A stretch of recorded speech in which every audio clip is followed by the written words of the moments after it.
Morning, everyone. I am Adam McNeilly. I am a Google developer expert for Android, and this is MVWTF, Demystifying Architecture Patterns, one of Android's hot topics that is debated constantly for years, pretty much since 2009, I'm sure.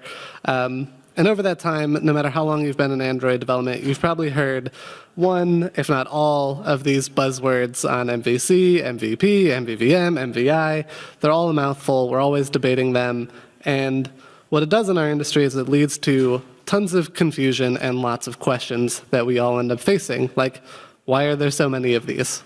What is the difference between them, and which one should I use? And oftentimes when we try to ask ourselves these questions and get some answers, we get the standard senior developer answer of, it depends, which of course is the right answer, but it's not always the most helpful answer, right? Like, it depends on what? What are the decisions I care about when I'm comparing different architecture patterns to know what works well for me, for my team, for my application? And that's what I'm hoping I can actually answer today. But before we go into specifically the architecture patterns that we had earlier and what the differences are between them, I think we should address the question, why do we need architecture patterns? Why is this something we even care about? And then, of course, we're met with more buzzwords. Things like, we need it for a maintainable code base, whatever that means. We need it for extensibility.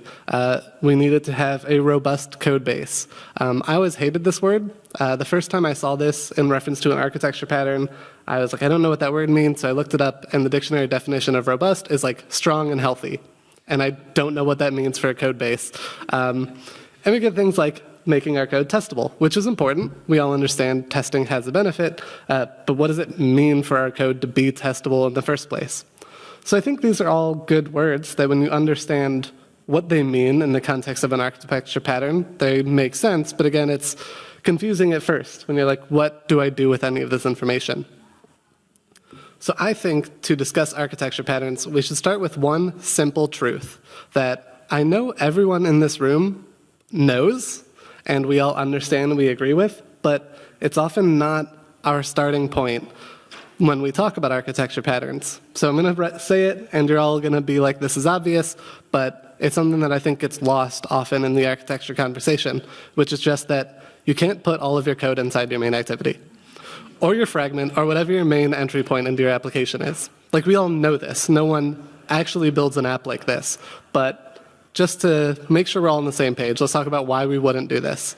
Number one, it's not readable. If I open up a file that's 10,000 lines, my IDE is going to chug, and I'm just going to gloss over everything and have no idea what I'm looking at. It's difficult to add new code, because I'm not really sure where my new feature or new logic or whatever is going to be. For the same reason, it's difficult to change existing code. If I change these couple lines in a 10,000 line file, what am I possibly breaking, right? And when we talk about testability, it's not just, related to maybe how we talk about testing and dependency injection, but just that if everything is inside an Android framework class, like an activity, I can't run a standard JUnit test for this. If I want to test an activity, I need to spin up an emulator and actually run the Android system. So this is kind of a non-starter for running quick unit tests for our application. So we know we need to break up our code. That's the thing that I said. We all know this.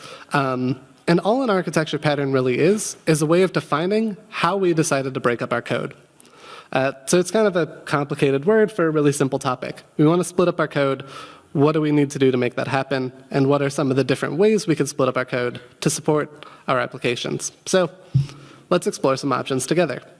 Now, I want to start with one option that we don't often see in the Android community specifically, but which is model view controller. But I wanted to call this out because it's sort of one of the earliest architecture patterns you can find in software conversations. It was introduced in the 1970s, I believe by some engineers over at Microsoft, as a way to organize their code. And the core premise of model view controller is to divide our application into three parts. That's where the name comes from. Model view controller defines three different parts of our application. So let's talk about the model component. This is your data source. It's not referring to a model class, like a data class or something like that, but it refers to your data source. This could be a database, a remote server, etc. But the important thing to know about the model is it's strictly requesting and showing data. It does not care about the view. It does not really care about the controller either. All it does is, I need to fetch a profile. I need to fetch a list of tasks. I need to log in the user. All it's doing is that sort of data transfer stuff. Our view component, this is our visual representation of the information. What's important about the view is it should not care where data comes from. Your view doesn't need to know, if we're looking at like a profile screen, it doesn't need to know if the profile came from a database, a remote server, a file system, or whatever. It just knows I have a profile, I need to display that data. Kind of oversimplifying it, but we really should try to keep that simple view. The view, simple concept, that the view should just take information and display it. One way I like to think about that sometimes is like, if your view has some conditional logic, you should consider refactoring it. Your view should just strictly take information and put it on the screen. Now, I know sometimes if we're working with systems, or maybe we're talking about like permissions or something, that this isn't always something we can avoid, but it's a good question. If you find yourself writing an if statement in some sort of view layer, ask yourself that question like, oh, does this actually belong here? And the controller kind of handles everything else. The controller's main responsibility is it handles user inputs. It will do things like data validation if necessary. And then it passes those user inputs into our model layer. So if we think about a form, a controller is the one that is going to take the text field inputs, make sure that you've actually filled out all the input fields, and then it's going to pass that information to a model. Say, here's the username and password, go log in the user. And when the model comes back with that response to say, hey, we've logged in, the controller will then take that model response, do what it needs to do, and then tell the view to, say, render the login state. So that's how model view controller works. I want to pause and just call out that, like, for all the architecture patterns we listed and we look at, the model and the view components are the same for all of these. So I'm not going to revisit them too much, because this idea of strictly having a data layer and strictly having a UI layer are consistent. It's really this third component that changes. And we've tried so many different ways throughout the years that we end up with this idea. This is a great tweet from Chad the Haas a couple years ago, like a game show where we can just say model view, random word from audience, and see what happens. And that's where we've ended up. That's where the talk title came from. It's like we've got model view, whatever the F you want to do. And that's created a lot of confusion. And so we're often wondering, why do we have so many options for this third component? Now, obviously, I have a whole talk to get through to kind of walk through the differences between them, but I actually want to put the answer in front of you now so that you can have this context as we go through the presentation and keep this one concept in mind as we look at each pattern, which is state management. As we look at them, you'll realize each new pattern provides a benefit to managing the state of our application that the previous answer didn't. And this is great. Like, if that's enough for you, you can leave. That's fine. But I think it'd be cool to look through what actually is improved in state management through each of the architecture patterns.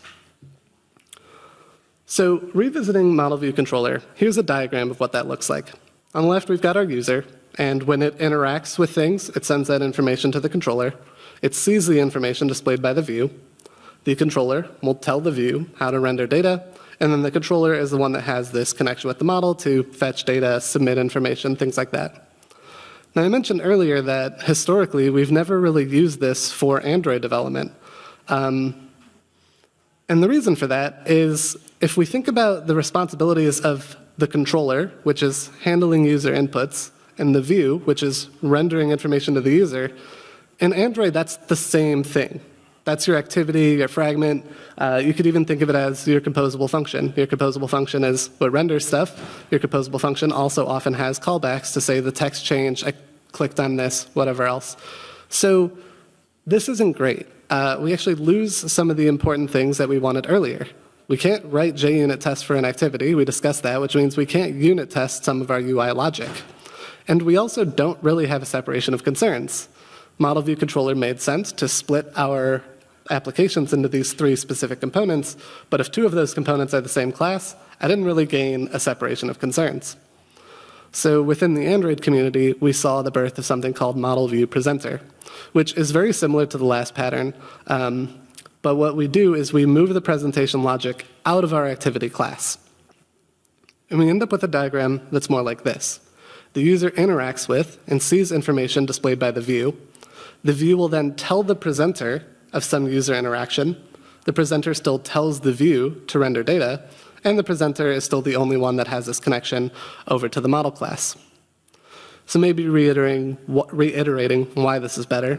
UI logic is now outside of the activity, supports JUnit tests, and our concerns are separated again. So we're happy.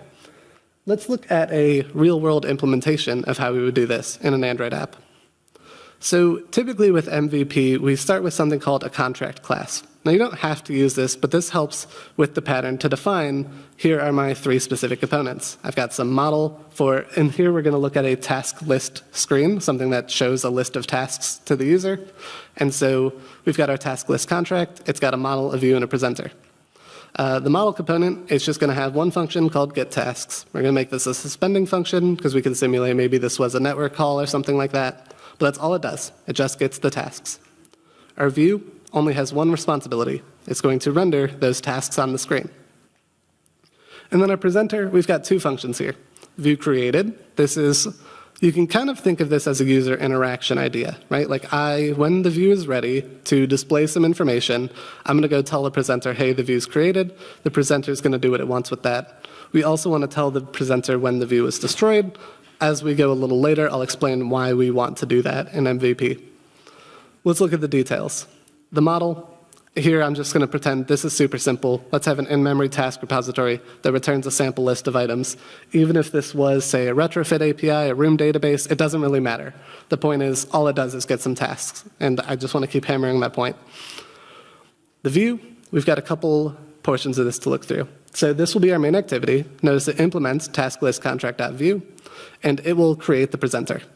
The presenter's got 2 dependencies, which is dependency on the view, in this case the activity, and then it's got some model, and here we're just going to hard code what we want. We're not worried about dependency injection or things like that for this talk. When the view is created, aka when onCreate is called in our activity, I'm going to tell the presenter that the view is created. I called this view created instead of telling the presenter to fetch tasks because it makes more sense that the view should just tell the presenter what happened. The view shouldn't have an idea that on create we fetch tasks. The view should just say, hey, I'm ready to go. The presenter could say, great, the view's been created. That's when I'm going to fetch tasks. And we're going to see that in a second. Our render function, here I just call set content. This is a compose example. Task list is basically a lazy column. But if you're not using compose, this is basically where we would take the tasks and maybe assign it to a recycle view adapter or something like that. Just a couple of lines there. And let's talk about the presenter. So there's the constructor. It takes in a view and a model. Notice that the view is both variable and it's also nullable. And I'll talk about that in a second. But it's got a list of tasks that's private. But whenever we set the tasks, we're going to maintain that reference, but then we're going to tell the view to render those tasks. This is basically kind of making the view observable in a way. Whenever our tasks change, the view will re-render accordingly. When the view is created, we fetch the tasks. I talked about this earlier. Like, we could call this function fetch tasks, but I think it makes more sense for the view to just tell the presenter, hey, this is what happened. And then when the view is destroyed, we want to cancel out that local reference to the view.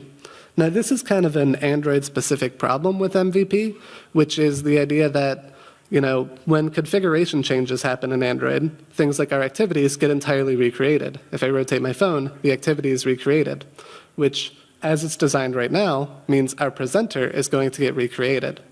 And what happens is, because the presenter has a reference to the activity, and it's destroyed when I rotate my phone, if I don't clear out this reference, I'm going to get a memory leak, because the old presenter is going to still reference the old activity, and it just won't be able to be garbage collected properly.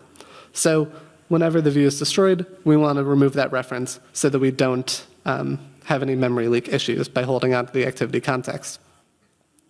Which leads to one other thing that we need to consider in an MVP pattern, which is knowing that our activity can be destroyed and recreated. How do we handle state restoration?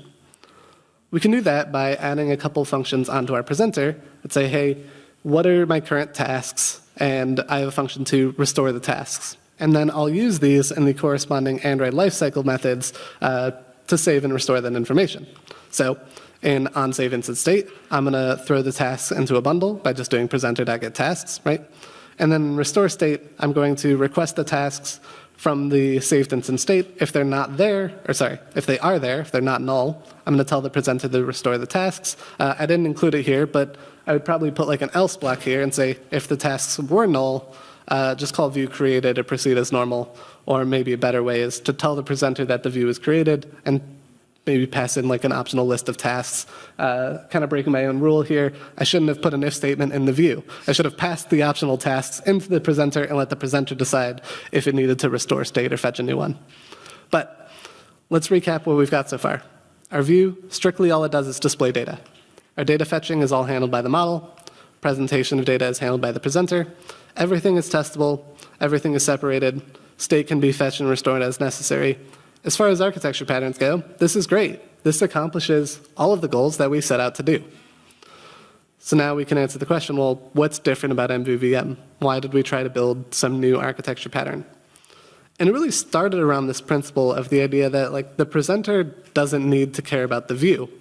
That causes a couple problems just from sort of from a philosophical standpoint. Like the presenter doesn't care how the data gets rendered. It just needs to expose whatever information is out there.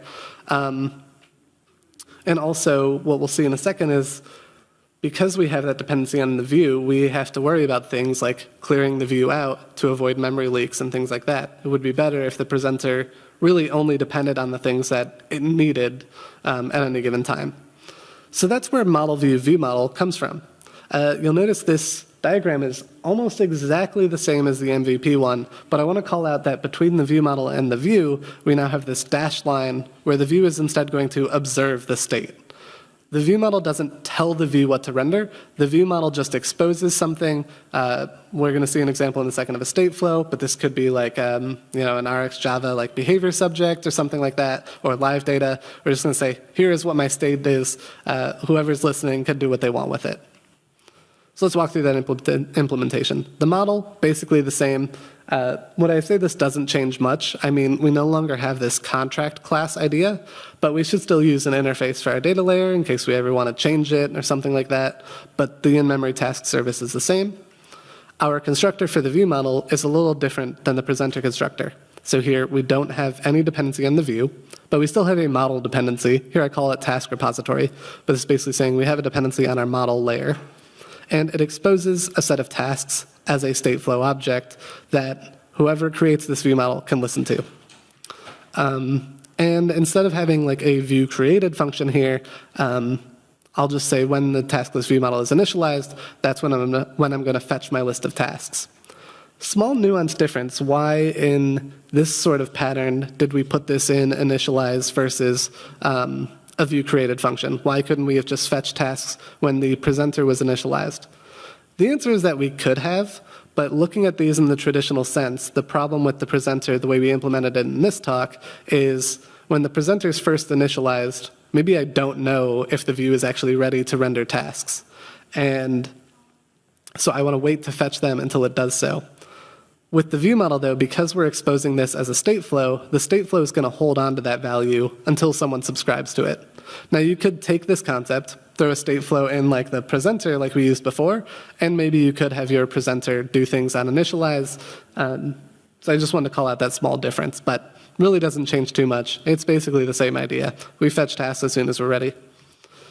And then our view is basically the same, but now we just, when we are rendering in onCreate, we'll call setContent. We'll observe the tasks by doing viewModel.task.collectAsState. Anytime our list of tasks change, this will get re-updated, and I'll render a new list of tasks. So as we walk through this, we realize like this is pretty close to MVP. The only thing that has changed is now instead of depending on the view directly, we're exposing our state, but we actually get a really interesting benefit from this, which is that since the view model doesn't reference our actual view, we can leverage the Android architecture component view model to LS configuration changes. I'm going to pause on this slide because it highlights a really important thing in the architecture discussion in Android, is that model view view model as an architecture pattern and the Android architecture component's view model class, while closely related, which we'll see in a second, are different from each other. You can say that you have a MVVM architecture like we just looked at without using an Android view model. Because the point of the architecture pattern is to just say, I'm exposing my state instead of having a reference on the view directly. But what the architecture component viewModel class does is it's a class that is designed to outlast configuration changes. So we actually get benefits of easier state restoration, because instead of having to, when my view is destroyed, fetch the state and store it in the bundle, and when my view is created, check to see if something was saved and save instant state, if my view model is going to outlast that configuration changes, I don't need to do anything. I can just make sure I implement this viewModel class. We'll update our activity to use viewModel providers, which is just going to be like Android's store of maintaining those viewModels. But since it outlasts configuration changes, there's no need to save and restore state. I can just resubscribe to it. So it's a lot less code. We'll take our task list viewModel. We'll have it extend the viewModel class. In our main activity, we'll create the viewModel we can call by viewModels. Inside this block here, we'll do any dependency injection setup that we need to do. And if we use this example as it is today, if I rotate my phone, if I open a foldable device, if I do any sort of configuration changes, I'm going to maintain the same list of tasks without refetching them all over again. And I didn't have to do onDestroyView or anything like that. So they work hand in hand together, right? If I use this MVVM architecture, I can use the Android viewModel to achieve better state restoration, but one can exist without the other. And I just wanted to call that out. Maybe you're unlikely to use one without the other, but it's nice to see that distinction. So let's recap what we get out of MVVM.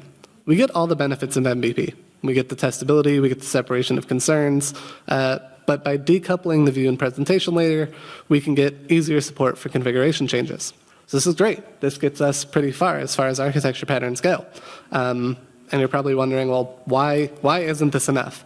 Where does MVVM fall short? Why do we continue to have more acronyms to work through? And to really explain that is we probably have to look at, let's consider a more complicated state than just one set of tasks that we care about. Let's imagine we have a task list state that's got 3 different scenarios we can be in. I can be loading, I can be in a loaded state where I've got a set of tasks, or I could be in an error state where something went wrong and I've got a message. Most of the code we looked at is basically going to be what we've already seen. When the viewModel is initialized, I'm going to fetch the list of tasks, but in addition, I'm going to have these 3 functions that I need to call.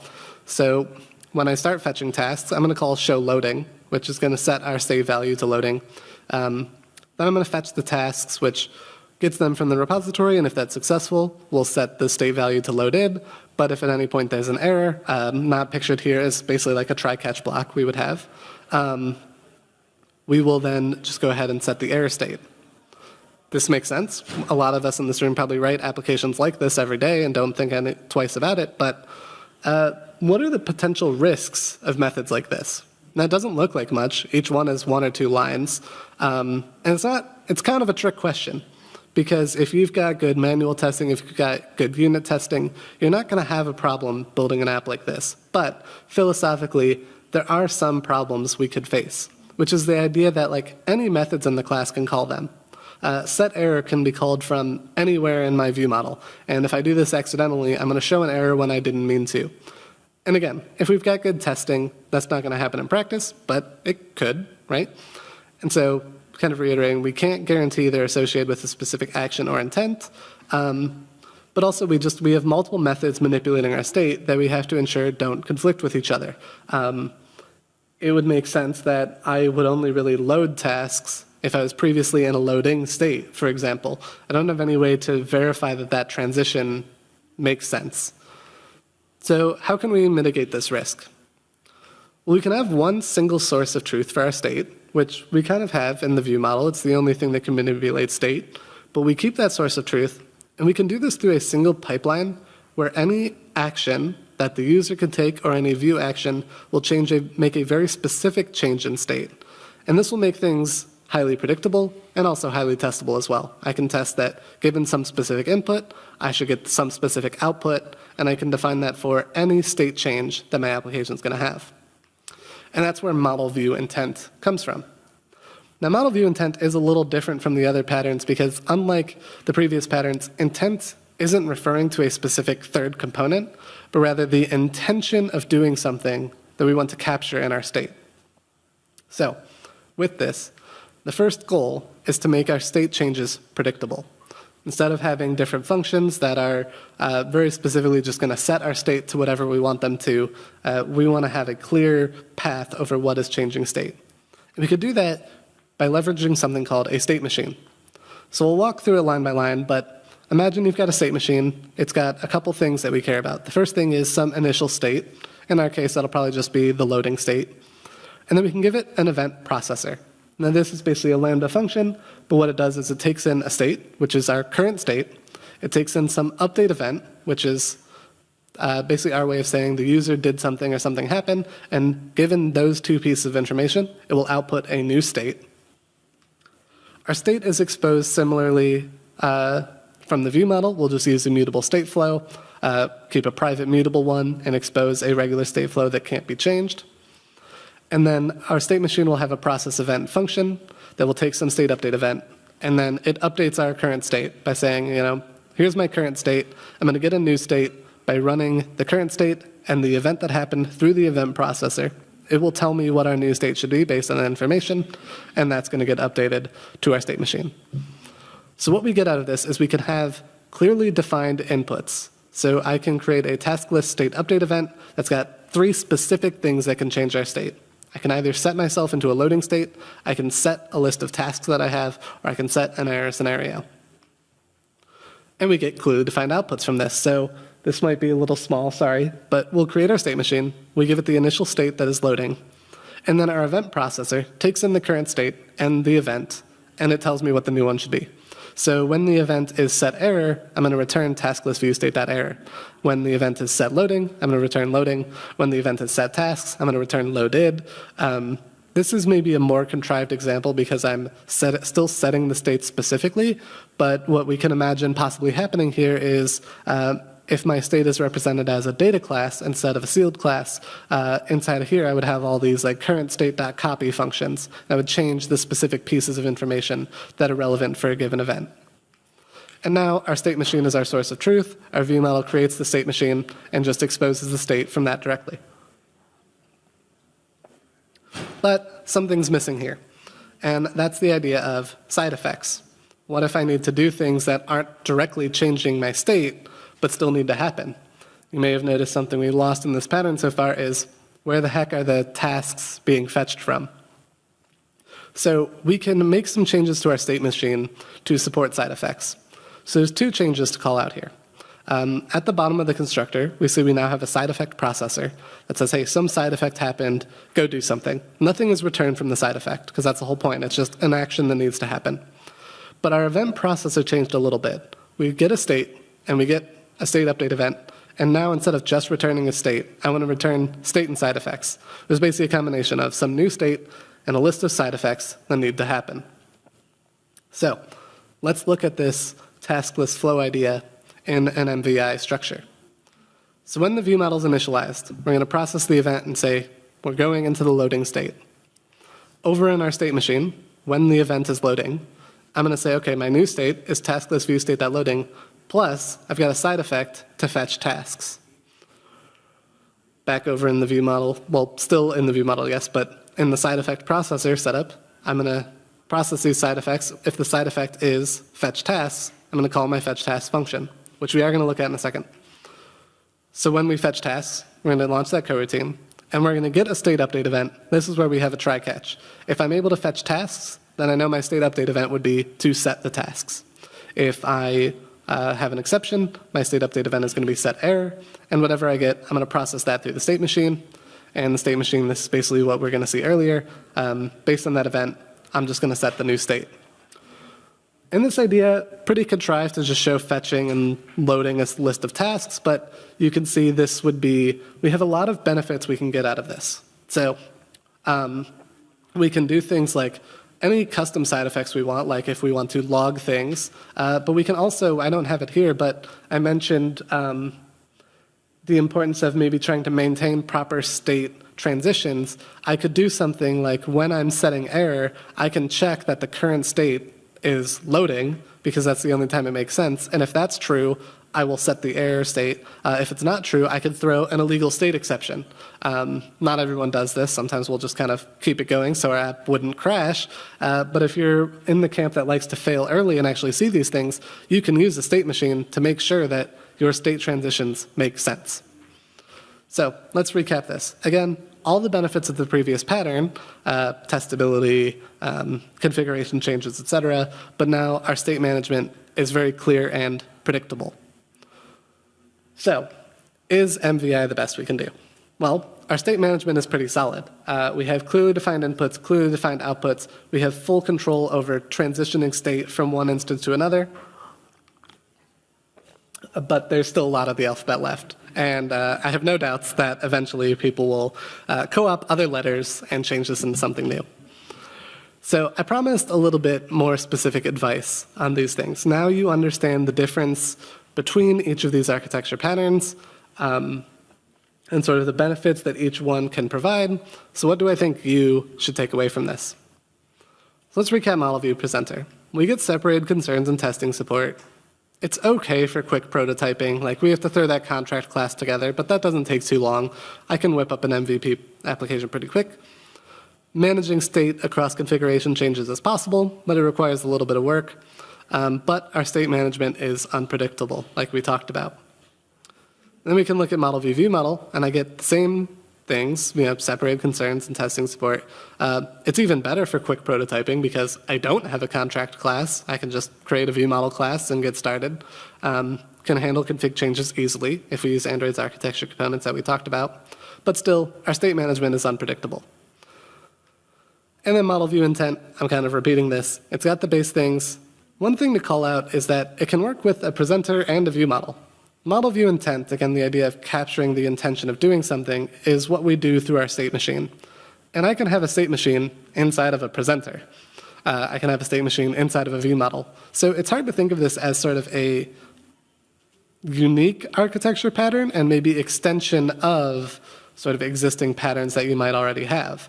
Whatever app you have today, whatever sort of presentation layer controller you have, you can go add a state machine to it and not change everything else. But it's not great for quick prototyping. It takes a long time to set up that state machine logic. Even if you go find one of the many state machine Kotlin libraries out there, you still have to define your own actions, your own state objects, your own update events, etc. But our state management is clear and predictable. This is great, but it also has a steeper learning curve due to that state machine logic. So, general suggestions that I have based on this.